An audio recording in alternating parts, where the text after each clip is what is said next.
Hi again, friends. Welcome back to the Legends of Country Music Museum. Here's your L words for the day. We're at the Legends Museum with the lovely lady who always lights up the room, Linda Davis. Welcome, Linda. Goodness, that was a good one. You always light up the room. Is there ever a time when you are not happy, when you're not smiling, when you're not lighting up the room? Well, there's so much in my world to be happy about. It'd be a shame if I didn't act like it, because I am so blessed. I feel like my life has just been charmed, and it's not without hard stuff. Everybody has hard stuff.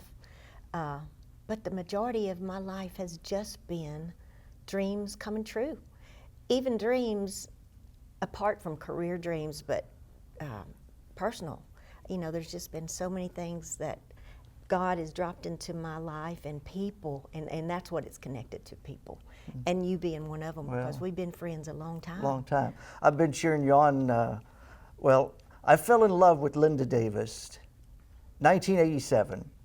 I think it was on TNN. They did a feature on you, and you were at a little piano bar at a hotel here in Nashville. I lived in Illinois. And so almost 40 years. Yes. And then got to meet you a few years after that. And in all that time of meeting you and knowing you for 35 years, I've never seen you not smiling. Oh, well, again, you're a pleasant person to meet up with, so that makes it easy for me to smile when I'm around you. But we do go back a long ways. I mean, you remember Fanfare when it was at the fairgrounds. Absolutely. And then all of the Nashville Now shows and so many other events that we wind up at the same place. Yeah. And now you've got your own YouTube channel. Yeah, You've helped people write their books. I mean, you are so beloved and plugged in to our industry. And I'm still working on Linda Davis to write her book, but we'll see. I tell you what, it would be a bunch of sequels, because I don't know if I could write just everything in one. Well, we can always do 2 or 3. Here's the thing, too. I don't know how much you know about my songwriting, but it is a passion of mine that I love to write songs, and I have done that for a long time in my career. Not all of them do I record, but to write and to have an outlet for my heart and my emotions. Songwriting is kind of tricky if you want it to be commercial, because they want you to wrap it up in about 3 minutes, 3.5. It needs to rhyme. You got to put a tune to it. But so to write a book would feel like I am like a kid in a candy store. You could sprawl out there. Yeah, I could. I could. So don't say that if you don't mean it. I don't, and I actually don't, because they take you up on it, and it's like, I really didn't mean that. But with you, I would love to. 1982, you were 18 years old? Mm-hmm. Moved to Nashville when I was 19. Okay, you had already been singing in Texas? Yep, and went across the state line to Louisiana, the Louisiana Hayride. You know much about that? Wow, absolutely. That one's pretty famous. Sure, Elvis was there, Slim Whitman, all the good Pierce, ones. Yeah. And they called it the Cradle of the Stars. And that show was a radio show, KWKH radio out of Shreveport. And it would reach all over the country, and kind of like WBAP, from the Dallas-Fort Worth area. If you sat in your truck or your car and you parked at just the right angle, you could really hear it, clear, loud and clear. So that's how KWKH was for a long time. That was the first stop before a lot of the artists were invited to be on the Grand Ole Opry. And I guess you could say it kind of was a stepping stone for me too, before I got to be on the Grand Ole Opry. I didn't know how all that worked, but it was local enough, and my mom and daddy could drive me over there. I could go do that show, and they always had the most amazing band, professional musicians. Other artists who were on the show were just really good, and it just makes you better when you're around people and get to work with people who are better. So you were a teenager singing country music there, and then you wanted to move to Nashville. What was your parents' reaction? You weren't even 20 years old, you're moving to Music City. Yeah, so just a little bit of history. Whenever you're young and excited about the goals and dreams and the potential. You kind of hang on to every compliment and every word. It's like you take it to heart. So another show I used to do back when I was a kid was called the Grapevine Opry. Johnny High, have you Sure. heard his name? He was a gentleman out of Dallas-Fort Worth who was like so charismatic, and he wore nudie suits, and he sang, and he gathered up great musicians and other artists and put together a show. And he was like a mentor to me, to a lot of people. But one night I was on his show at the Grapevine Opry, and a guest from Nashville came and sat in with the band. His name was Phil Ball, B-A-U-G-H. You look it up on the Google. He was a famous studio musician and a part of the scene in the 70s and 80s, maybe even before that, that made all the records that you and I love. So Phil was a guest on the show that night, so that was the first time I ever heard of him or met him, and my Uncle Turner, who was a big fan of mine, and he kind of helped take me around and made things happen in that way back then. He introduced himself to Phil Ball and said, I want to bring my niece Linda to Nashville, can you help us? So Phil put this session together for X amount of dollars, whatever that was, and that's called a custom session. Didn't mean he was going to help take me and make a big career for me. It just meant he was helping gather up the band for me to do a session. I'd written a few songs, me and Uncle Turner, bad songs. But they were songs, you know, good to us. They rhymed and had a tune. And Phil heard what we were going to plan to record, and he sent a few extra ones in for us to consider, which meant Sure. you really ought to think about these instead of yours, which we did. And we came to Nashville, my first airplane ride, and my Wow. sister came with me, and we came and went in the studio. I think it was Ray Stevens' studio. The band members were just so, the studio musicians, Phil, Buddy Emmons, Terry McMillan, David Smith. He was the young kid playing the bass. I mean, it was just the who's who Wow. of studio Nashville super pickers. I didn't know what I had around me, but I knew it was awesome. I did not realize how plugged in those individuals were to the whole industry. I just knew they made me feel good. They made me sound better. They made me believe that I belonged in that kind of company. So I held on to that. So I took that little compliment that I was Sure. talking about to heart. And so when I got out of school, and I was just about, you know, I wasn't sure what I was going to do between high school and college. I had no desire, but I got in a beauty pageant, and that was to get heard to sing. Not because I was a beauty pageant material, but I just wanted somebody to hear me and take me to Nashville. So my friend Phil, I met him at 14. Then at 19, he went in partnership with the guy. He remembered me, and he made some phone calls, and my uncle, and we reconnected, and that is how I got to move to Nashville. Really? And start my career. But you asked about my mom and daddy, how'd they feel? Well, so I had my car, my Delta 88, and a U-Haul, and Daddy and Mama had their vehicle full of pots and pans that they were going to let me use, and started housekeeping, and they just pretty much spent the first night, you know, helped me get settled, and then they drove back to Texas. Really? Wow. I can't imagine that with my child now knowing the world like I know it, but I guess they just trusted, and I'm so glad they didn't try to fight me on it, because I would have been coming here or else. Sure. So it was good to have their support in the best way, which wasn't financial. It was just, we believe in you, this is what you want to do, and we want to help the best we can. That first recording session, is the recording still out there? How many records were made? We made 45s. Yeah.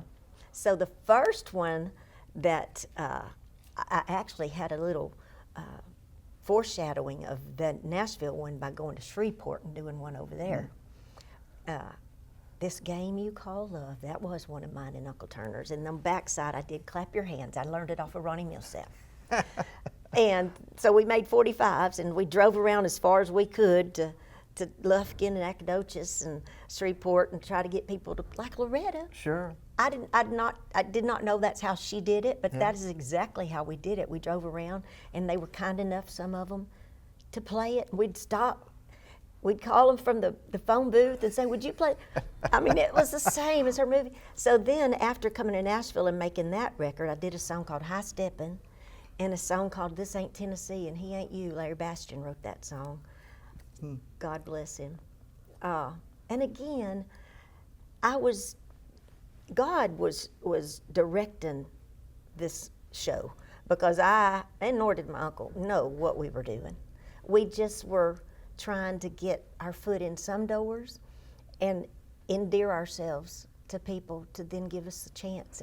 And it all worked out. It did. Do you see how I mean when I did not have a clue, but I had a fire. And there's the Opry. And that was my goal. I didn't know how it was going to happen, but you have to kind of be here to really make things happen. It might have changed in the last 5 or 6 years with the different shows on TV, the different competitions and stuff, but people have always asked me, even though I don't sing and don't play music, they say, you know, you talk to a lot of people that want to be singers, and they say, what's the secret for Nashville? And I said, well, I can tell you what I've found. You must be present to win. Yes, that's good advice. You need to be here for them to take you serious. And you need to be here in case something happens and they say, Spur the there moment. you go. Yeah. Yes, you can't, and they're busy. People that are actually movers and shakers in our industry, whether that be label people, folks at publishing companies, songwriters, and those who are in the creative musicians. I mean, just having compliments and somebody throw your name in a conversation. I mean, when I started, I'm kind of fast forwarding here. I don't want to get ahead of what you had in mind, but when I did get in Nashville and settled in and started doing demos, and that's a long story to go in the second or third book too. But one of the things that I know continued getting me demo work was after Reba heard me sing and started recording some of the songs that my voice was on, where she learned a song. I'm a demo singer. That got me more work because if it's good enough for Reba and Tony Brown likes the song that Linda Davis was singing, you know, it just brings more opportunity when somebody that has a little bit of established reputation that says something nice about you. Who was the first country star you met once you moved to town? Oh, wow.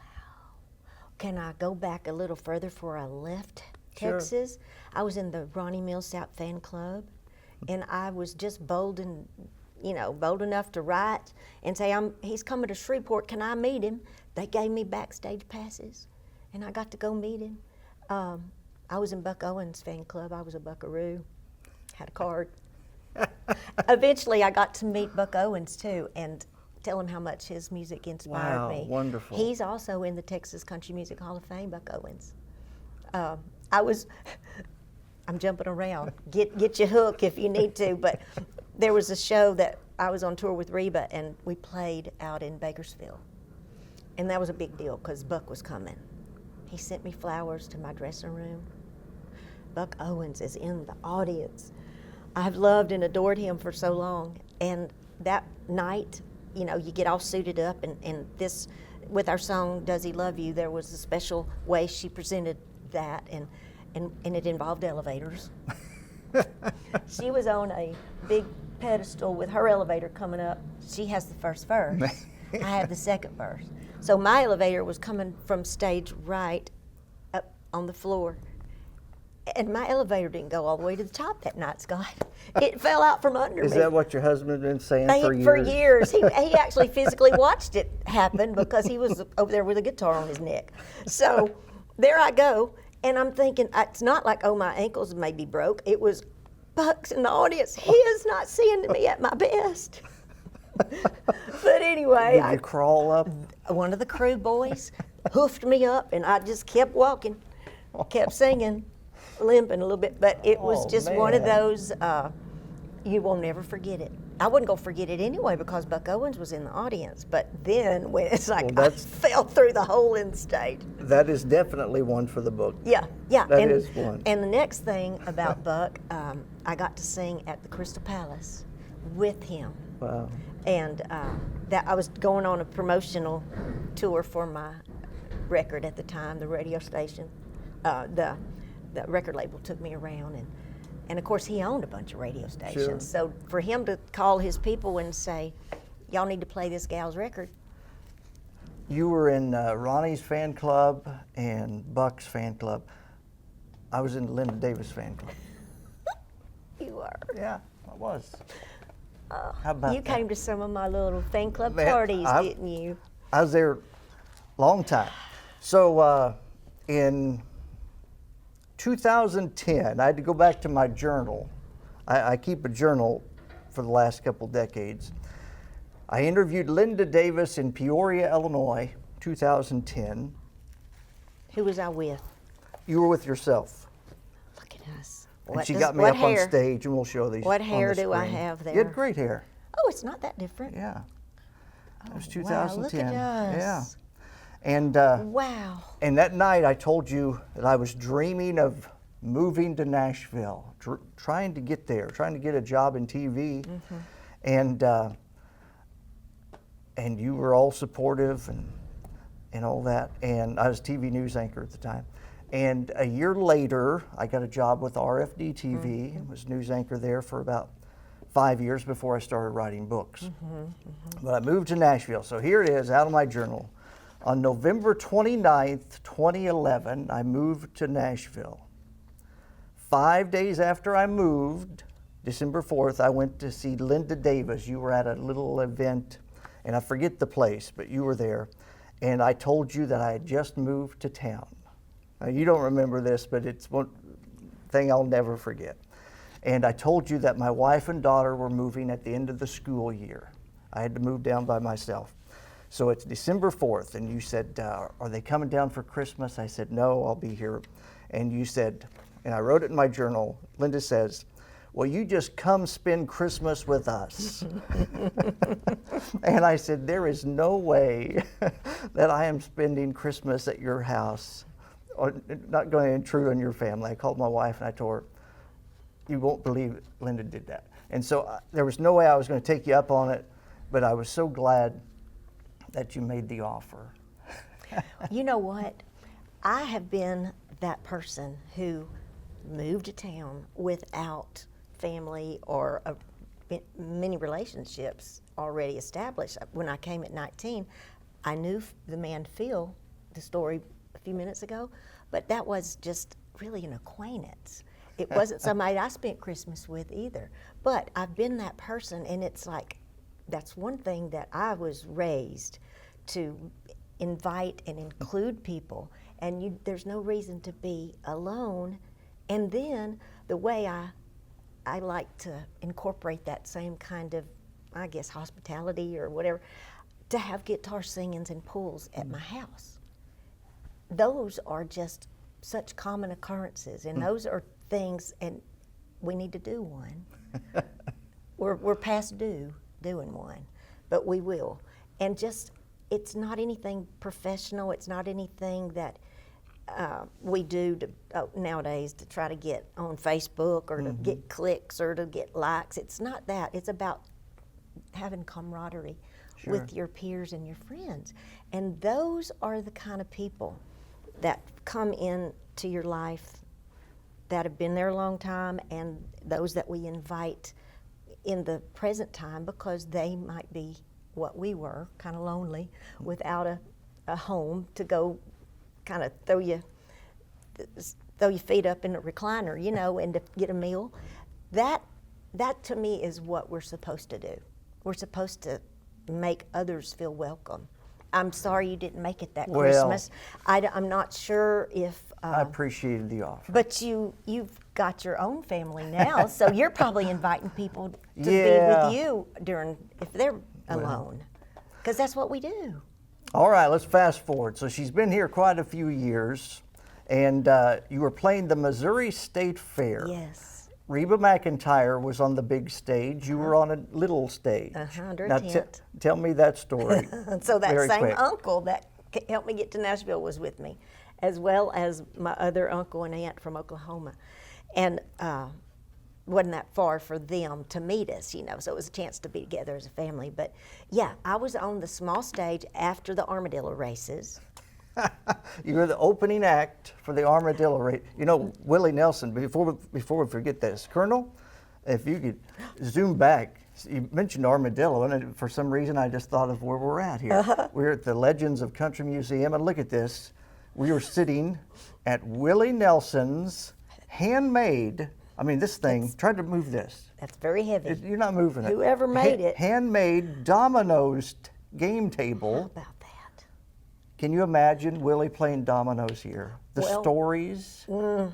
And everything that transpired with the story. You know, dominoes was a big deal down in Texas, and is still. 42. Have you ever heard of that game, 42? Yeah, I'm from Illinois, so I don't know Y'all dominoes. just do cards and stuff. You could probably pick up on it because it's not that hard. But that's a very common thing down in Texas, dominoes. We have a bunch of tables. We do a family reunion every Memorial Day, and a bunch of card tables are set up, and the men and women, even the young kids, some of the young kids pick up on it. And I mean, it's just hours of fun. Really? But this one, if this table could talk, Oh, man. wouldn't you have a book to write It with would. all that this table would tell you? Hello, table. Hello. Hey, hello. Willie. All right. She did it, not me. She did it. All right. So Armadillo, you're at the Missouri State Yes. Fair opening for the Armadillo race. Yes. Not closing the show, you're opening the show. I did my best. And Reba's across the fairground. And Norval was standing at the one of the poles of the tent, and I didn't know that. And after the show, he found me, and he said, "I'm Norval Blackstock, and I'm married to Reba, and we've been hearing your voice on so many demos. Bunch of the songs that she's fallen in love with and recorded, made hits out of. She loves your voice, and we'd like to, first of all, invite you to the show tonight to be her guest, come backstage and meet her and your family." So that was just a highlight and a treat. And then we talked backstage and set up a little appointment to get together when we got back to Nashville. And they were starting their management company, Starstruck Management. And me and Aaron Tippin were a couple of the first ones that they signed over there. Billy Dean came in a little while, and so it was a wonderful time in my early part of my career. And I opened several shows, a bunch of shows for her, and had my own little band. And then we, Lang and I both became a part of her band. And then that kind of helped light a fire, and a lot of good things happened after that. And there was a lot of good things that had happened before, during, and since. So she was a very integral part of my career and the momentum that happened in the 90s. And how many years were you with her? About 8. 8. And the great thing was Lang, your husband, got to be on tour. He was playing guitar, you were singing, and don't forget, we danced too. We Really? You I was fleet of foot. Oh, she did. She required the background girls, me and Melissa and Regina, to do some moves with her, because she Really? was adding that to her show, and she actually brought dancers from California to be a Wow. part of her show. I don't know if you remember that tour, but we had to do some steps. Oh Lord, Scott, I remember. The first time Jerry was the dance instructor that she paid not enough to come from LA to teach us some steps. Oh my Lord, I was so nervous and so stiff and so what is it when you're nervous? Conscious. Conscious, yes, because I was bad. I was bad. And it was worth more for me to have put myself, and her expected that of us. It was worth so much more than whatever she did pay him, because it did help me break out of my shell and my inhibitions that I might have Really? had that I didn't know I had. I mean, even just step to the right, step back. I mean, small things, but those things were important to her. It was energy for her show, and we needed to be good at it, and hopefully there's not too much embarrassment film that's floating around on YouTube. We'll have to look for some of that. I'm glad that there was no one filming in that little rehearsal dance hall, because that would, I mean, I had nightmares after he just teaching us some simple things. I don't speak for the other girls because they were fine, but I was like mortified. I thought, I am so clunky and so bad at this. I don't even know why she wants me here. This is so bad. But So- after time. So you also toured with Kenny Rogers. Did he Yes. require any dancing? Well, by then I was feeling real free. Oh, okay. I was feeling fine about my movements, and I just danced around him a lot. Wow, yes. really? He didn't have choreography set out for me. He just let me have my way, Wow, okay. and he never calmed me down or cut me off. So, And how long were you with Kenny? oh gosh, you might get me emotional. Probably 20 years, if you add it all together. Wow. Not constantly, because he had a lot of artists that he, had come out with him on the tours, and he actually, oh Scott, you might get a kick out of this.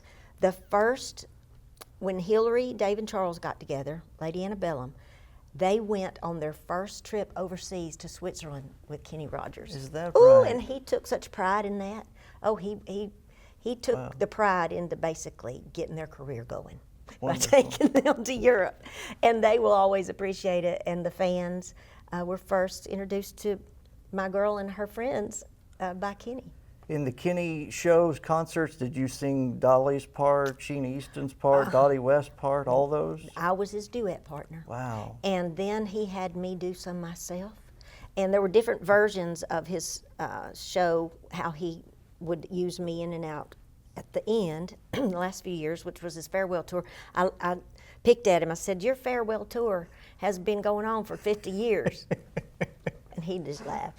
But the last few years, he wasn't as mobile as he used to be, and it didn't matter because the fans did not care. He could have just, he could have just stood there and never sung a note, Sure. and they'd have been happy. But he would have me, and I got to change clothes. That's another thing I kind of picked up from Reba. And of course, Dottie, all of those ladies were just such trailblazers at how to make a great concert and keep the audience just guessing. And changing clothes, I guess it's a girl thing, but I guess it is.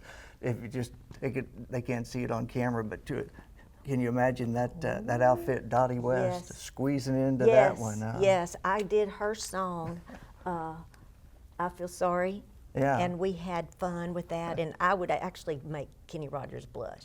Really? My moves were so good.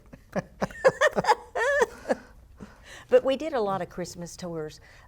He was Mr. Christmas. Oh, he's the one that really started the Christmas tours, then the Oaks and others, but Kenny was one of the very first. Yes, he had those for, I don't know how many decades, and so I got to be a part of many of those. And Kenny's band, I have to say they're like my brothers, because I would ride their bus. I was the Really? girl on the band bus. Now, he had a couple of female, like a fiddle player and a couple of other background vocals throughout the touring, but I was the only one when it was my turn to be on tour with him. Before we get away from Reba, and I won't ask very much about Does He Love You, but one thing I wanted to ask, especially now, in the video, Rob Reiner is in it, and he plays the director in it, Right. but he wasn't the director. No, John Small was And the so director. how did all that come about, and did you have any dealing with Rob Reiner? Well, he was so nice.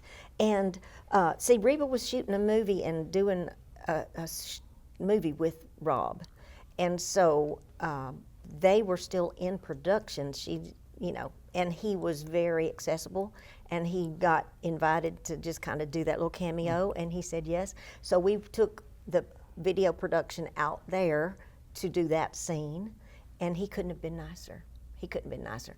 John Small did the heavy lifting, though. He's Yeah. the one, and we did the part where the boat blows up, and the night scenes where we're both in our glamorous outfits, throwing daggers at each other. That was done up in New York. So that little video had a lot of frequent flyer miles put towards it. And it turned out to be worth it, I guess, because Oh, it folks did. just somehow or another, you know, that situation is an awkward thing for three people. And I think it must be more common than we realize, because it struck a nerve that from the beginning when we would sing that on stage live, and that was even before we went in the studio. That song just started with I guess she was testing the waters. And it just got a reaction that was undeniable. And then we went in the studio, and she actually took her road band. They were awesome musicians, my husband being one of them. They were great musicians. They could have done studio work if they'd wanted to stay in town, but they loved playing live, so they still were road dogs. But she knew they were good enough to get in the studio with them, so there they are. So it's the whole family in the studio, and you can't feel more comfortable and at ease than when you're with your brothers and, you know, your friends. So Tony Brown sitting in that seat producing that song, and I guess Reba just felt like for him to get it, he needed to hear it and kind of feel it, not just her request of me, because there were so many other female artists that made more sense to do it with. But she knew what we had come up with, and she wanted Tony to believe, and he did. And then they just put the whole MCA team on it, and the fans just did it, you know? and it was just one of those. It was magic. It was. True magic. And did that win a Grammy? It did. How many Grammys have you won? There's 3 now. 3. Wow. The other 2 are with a project that I got to do with Hillary, my husband Lang, and our younger daughter Riley. We'll talk about that in just a minute.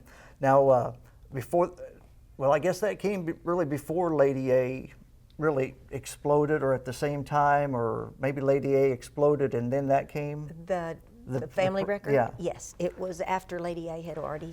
Okay, let's go to the start of Lady A. Okay. So Hillary, did you try to steer her away from singing? Yes. And Lang, it's like she got out of high school, and the first thing that happened that kind of revealed that she might be liking this show business thing, because at first her mom and daddy were gone all the time, and it was the music business that took us from her. So she wasn't that hepped up on the music business. My mother and father-in-law kept her at home in school and in all of her little activities while Lang and I would travel. And so she didn't really have she had no interest, which was just fine by us. But she had a voice, and she had a great ear. She could hold her part while we did harmony around her. So she always had a good voice. Well, then she was 16 when Lang and I and Riley, who was 2 at the time, we were asked if we'd like to do the Christmas show at Opryland Hotel for 3 years in a row. And we said yes. Of which I was at every year. Thank you. I knew you came were. from Illinois every year. Yes, you brought your family. Yeah.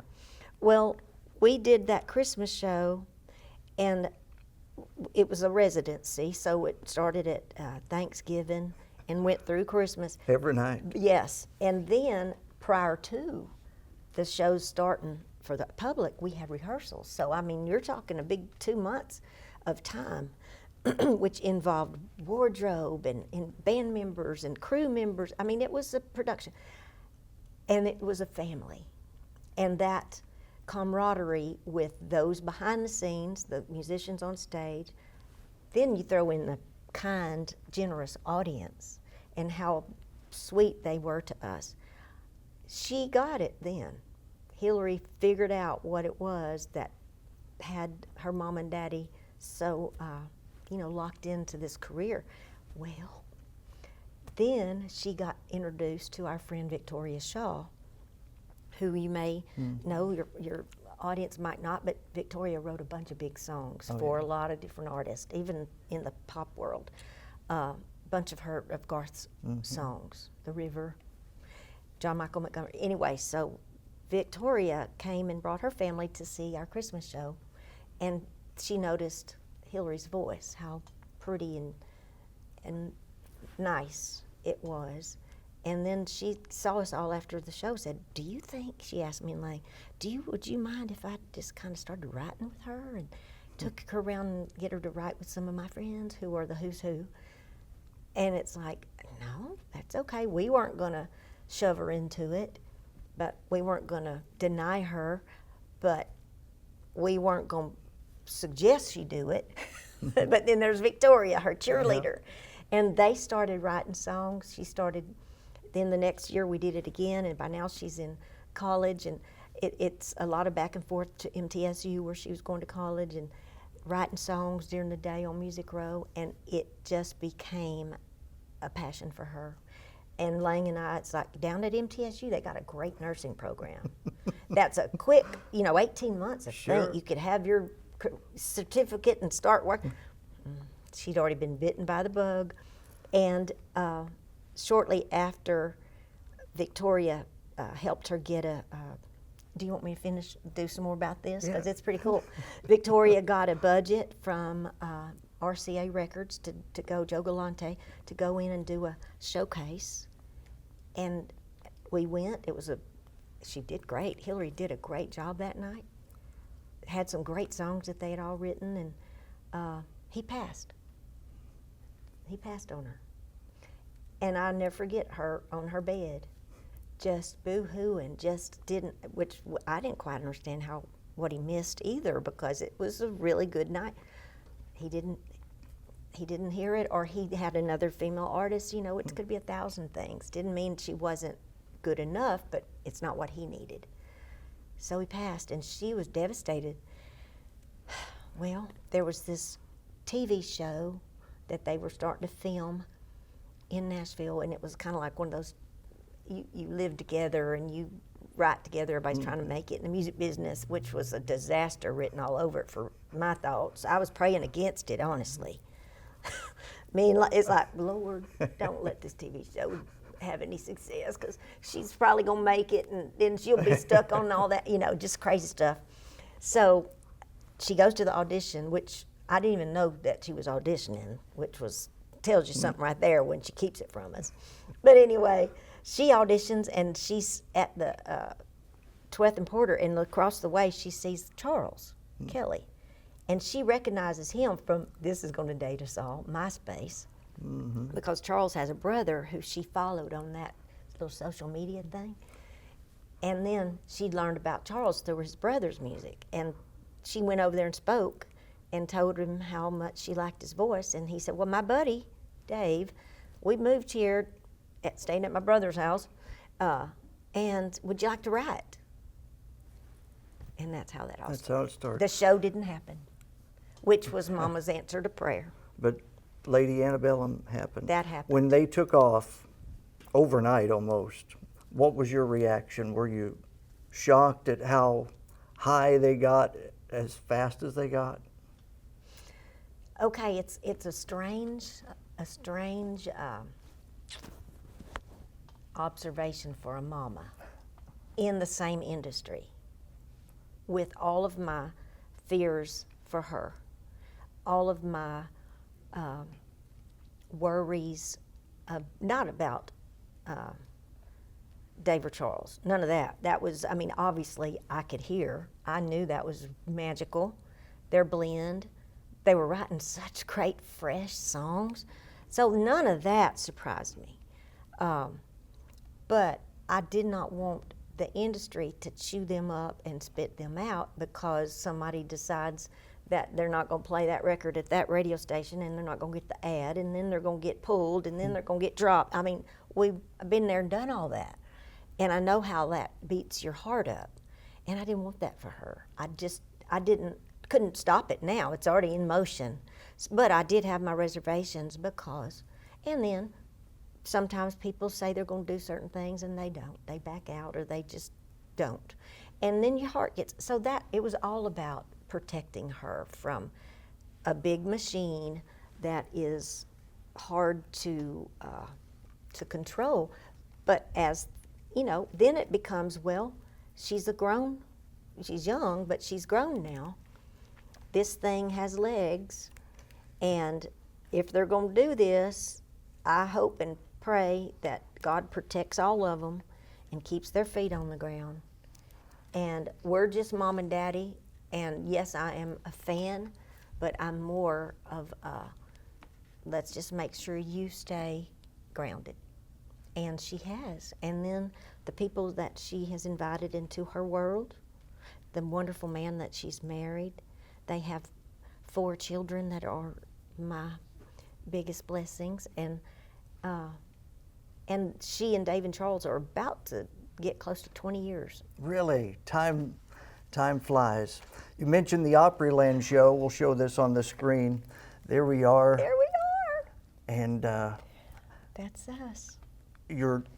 Hillary is not in this shot because right after the show, she went to babysit Riley. Who was just 3 or so. Yes, she went to babysitter. So let's talk about babysitting.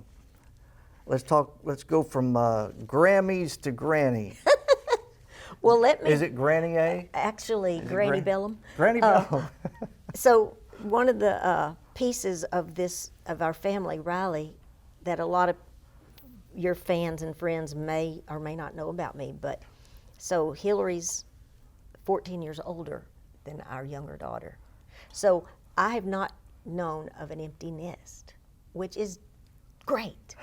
And now Riley's 25 and we have grandbabies. So it's still not an empty nest. You will never have an empty nest in your entire life. Isn't that great?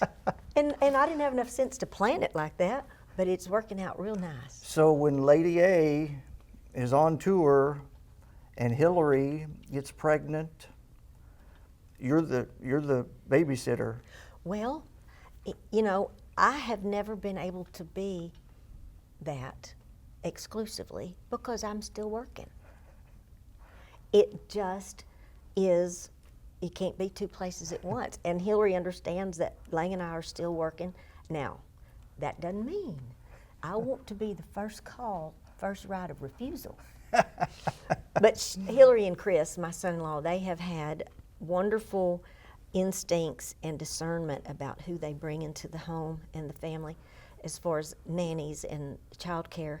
And there have been, basically, when God has brought a nanny into the scene, those people are still a part of our family, whether they're doing that job or not. And it's kind of like we tell them, it's like Hotel California. Once you come, you're never going to get to leave. And you have 4 grandchildren? 4. Mm-hmm. And what age? So Isley's 12 at this visit, and going to be a teenager. That's just going on 17. But the twins are 8, and they're identical twin girls, Betsy and Emery. And then Selah is at this visit. She's 8 months, and that was a 8-year gap between Hillary's twins and the last baby. When you had the first grandchild, and you're helping take care of whenever you can. When I can. And so then you hear that twins are on the way. What do you think? Oh, we are so clueless about twins. I mean, we had none in our families. Chris had none in his. That was a total God double portion because we're just holding on. But and Hillary was a rock star with all of her kids, but with twins, I mean, you that is like a continual. I don't even know if she remembers several months when they were little bitty because it was just feeding the kid all the time, and yeah, that was amazing that how that happens and how perfect they are. How when they got here they were healthy. I mean, it was just as good as it could be. And now each of them have they still look alike, but they have their own little, that's what you hear when you talk to people with twins. Oh, they're opposite. They love each other, but it's like, I'm amazed. I still watch them, and they talk and play. They're their best friends. And I'm still just mesmerized at how God can do that. And what did they call you? Lolly.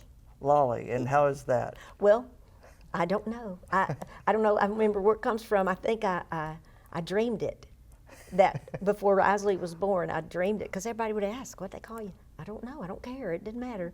And Lolly came from a dream, and that's what they all call me. And it's the sweetest sound to my ear.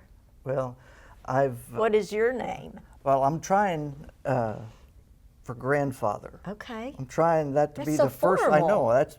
You like that? And people say that's impossible for this baby to call you grandfather. Well, I'm with her 3 days a week just by myself, and we just. You got a big influence. I just practice all the time. Grandfather. That's it. We do it. And all I'm day. going lolly, la la lolly. So I've had lots of titles in my life. Being a grandfather is the greatest title. It is. What is it like for you to be a grandmother? Well, what we're doing is we're seeing a part of our child in all of them. You will have more than one eventually, probably, but right now it's like I see my daughter. Lang and me created her, and now there's her scattered in these other beautiful kids. And my son-in-law is an amazing man, and there's familiar traits of his that are, it's hard to describe. I get tongue-tied trying to express it. And those that are watching that have children and grandchildren, it has to be the same way, because just seeing your own child in the eyes and in the mannerisms and in the voice and the heart of your grandchildren, that's my favorite part, because the hearts of my two girls are so loving and caring about others and about the Lord, and I'm seeing that in Hillary's children, and that is just the best. When you and Lang were on tour with Reba, Hillary needed somebody to take care of her, so Lang's parents did, her grandfather and grandmother on that side. So they were a big part of her life, so much so that she kind of wanted to pay tribute to them, and you guys did it in a big way with the album that won a Grammy Award. Yes, the gospel record, it's called Love Remains. Hillary Scott and the Scott family. Dave, Charles, and Hillary had taken a little break from recording and touring because it had just been a grind and nonstop for, 12, 14 years. And during that time, they all agreed, let's just do something different, something fresh for ourselves, and it not conflict or be a problem with the other one. Dave produced a record or two on some friends. Charles recorded a solo record, and Hillary used her opportunity to record with us, and that was inspired by Lang's daddy, who had about a 6-month battle with cancer, and he passed away on November 11th, 2011. So the year you moved to Nashville, my father-in-law passed away, and a lot of our healing and our comfort throughout his cancer fight, as well as after he passed, we celebrate, we grieve with our faith and our love of the Lord and music. And gospel music was a part of, my father-in-law loved, he was so proud of Lang, he was proud of me, proud of Hillary. I mean, the music, he was a big part of our love of music, and certainly Lang's growing up. But we played songs that we had recorded as a family in his hospital room, and that lifted his spirits. So after a few years, Lang felt a nudge from the Lord to do something nice for the people who had been nice to us during my father-in-law's process. And so our little gift was going to be a CD. We'll make 200 or 300 CDs and pass them out to our friends who sent us notes and cards and stuff. And that's when Hillary said, well, hang on, why don't we do this? Let me help make this and my people, which was her label and her management, publicity. And that's when Love Remains was birthed, and our studio time was just special. Ricky Skaggs produced it, and we recorded it at his studio. My mother-in-law was still living, and she was in the studio with us, and my sister-in-law came in and from South Carolina, Lang's sister, and you know, it was a family affair. And it was another chapter of our healing from losing somebody who was so important to our family, is important to our family, and his presence is still missed. But that music and the songs that we wrote, hymns that we borrowed from the hymn book where I grew up, and some of what Lang learned as a kid, and then we found some that we borrowed. Love Remains, actually. Tom Douglas, Colin Ray had recorded that. A beautiful version of that song. And when we heard it, it's like, oh my goodness, this is so perfect for our whole family.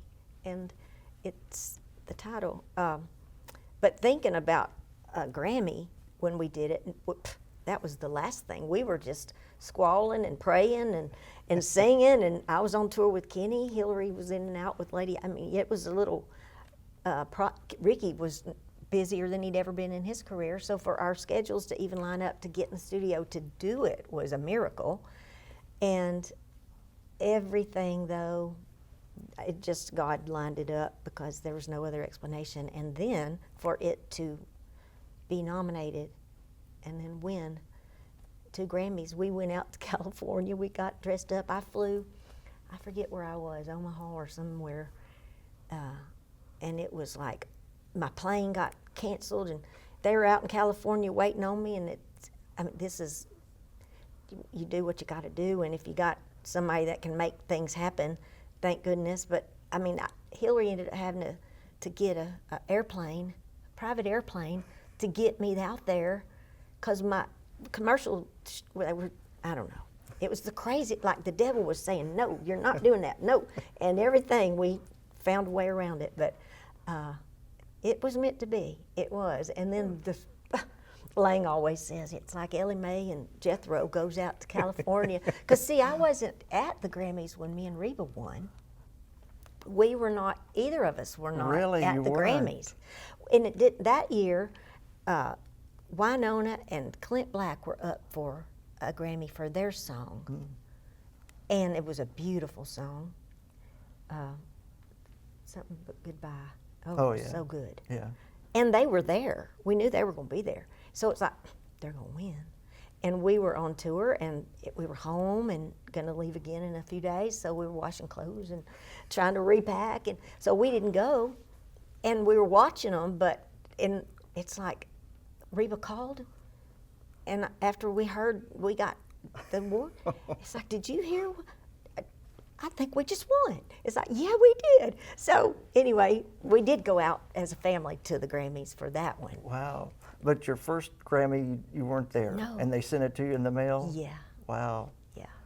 I'm pals with William Lee Golden of the Oaks, and the Oaks, they weren't there for one of their big, Elvira, and they sent all 4 of their Grammys in the mail, and all 4 were broken. Oh, I'm And so sorry. he still got his in the case broken. And they put them in a case that it's cut out like it's the same design as the award, so it's in that styrofoam real good. But they must have beat those up on that. They must have. The UPS man was rough roads. Well, I tell you what, whether you're there or not to receive it, shoot. it's still like crazy. It's like the big time. It is. To show you how much time flies, we'll show this on the screen. So this is Linda on stage, and this is my daughter right there, and this is your daughter right there. Oh, look at them.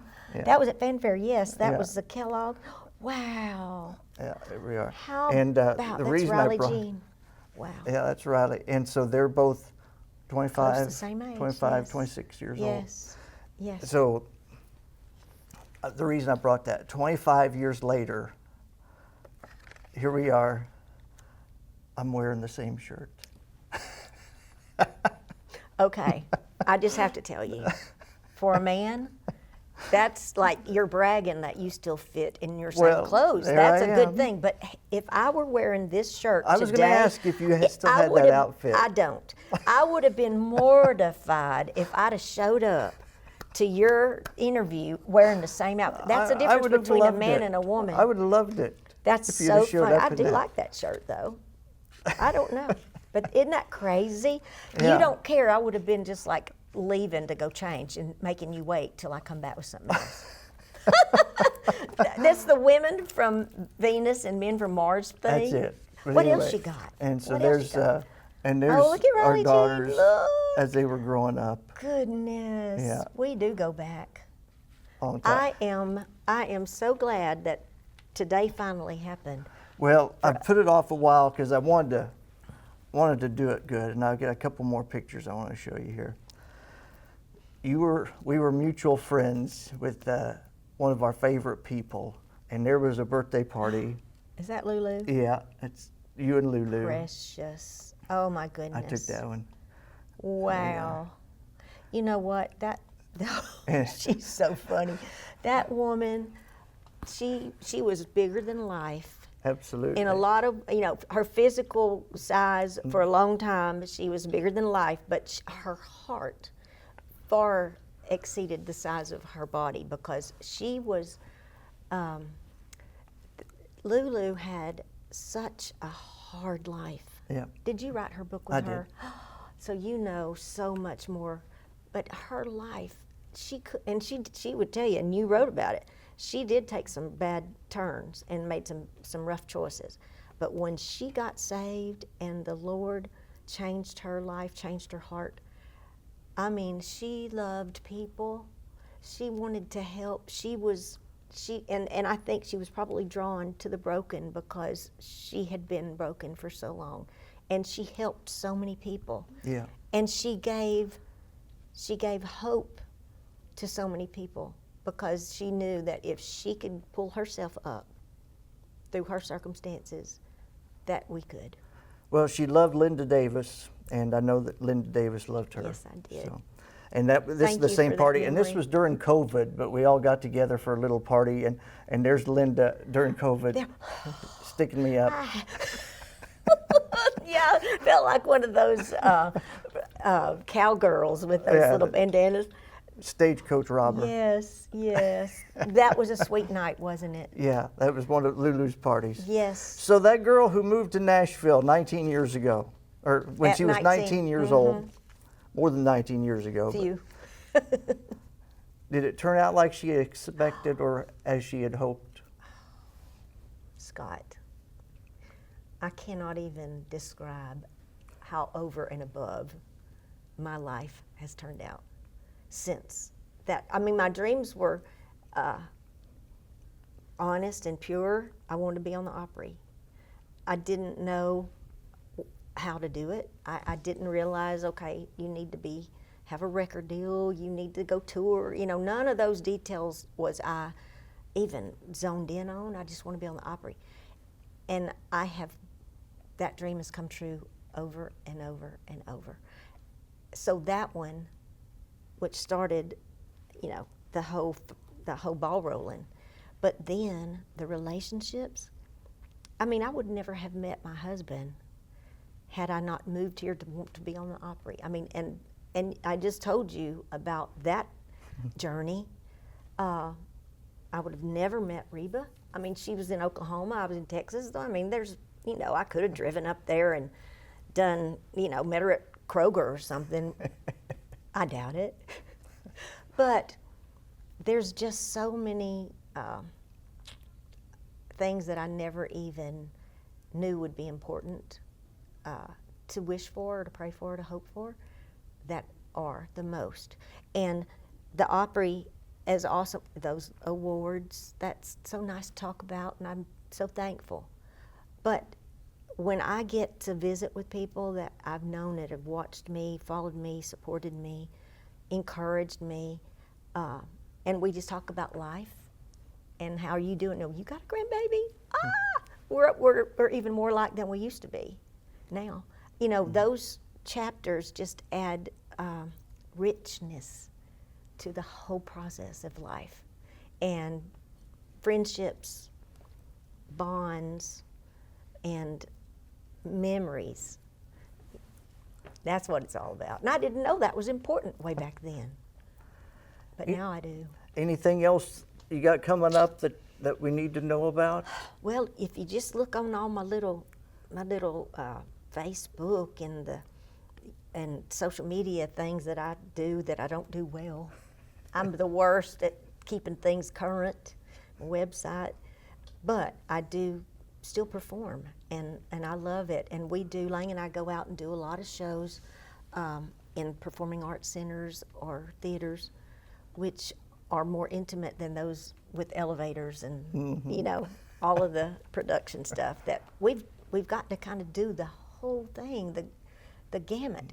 My Aunt Joanne, who's the matriarch of our Davis family, she's just turned 91. She's living in a little retirement place, and she got me a gig a few weeks ago, and I went and sang, me and Riley, sang for her friends at her retirement center. Really? That's one of the places I started before I left East Texas, playing for retirement. And it's kind of like full circle, but there's everything in between that I get to do still. And I don't know, I just find each opportunity that I'm in front of people or get to visit with them at maybe we're the merch table or whatever, where I can do one-on-one like this. Each time there's something that I learn, there's a story that is shared with me that just lifts my spirits, makes me reminded of how blessed I am, and how we're on this little trip called life together, and it just is still fun. It's still fun, and no matter where you put me, we're gonna have fun. I have no doubt. No matter where you're at, you're going to be smiling and laughing and having a great time. And when you were at that retirement place, did you happen to sing "Does He Love You" to him? You know what? I did not sing that there because it was a Sunday afternoon, and I thought it might be a little sacrilege to bring up the cheating song at church. I figured a couple of them might be able to relate to They it. may. They may. If I get invited back, I might slide that one in. I'll let you know how it goes. Linda Davis, the lovely Linda Davis. I was in her fan club 40 years ago. I still am. Well, Still am. thank you. Thank you. There's nothing like, you can't make old friends, is what Kenny and Dolly said. That's what we are, old friends. We are. Linda Davis, check her out on her social media and go see her in concert. You won't regret it. Linda, what a joy. It was my pleasure and my fun. Thank you. Thanks for your time. I want to see pictures of that grandbaby.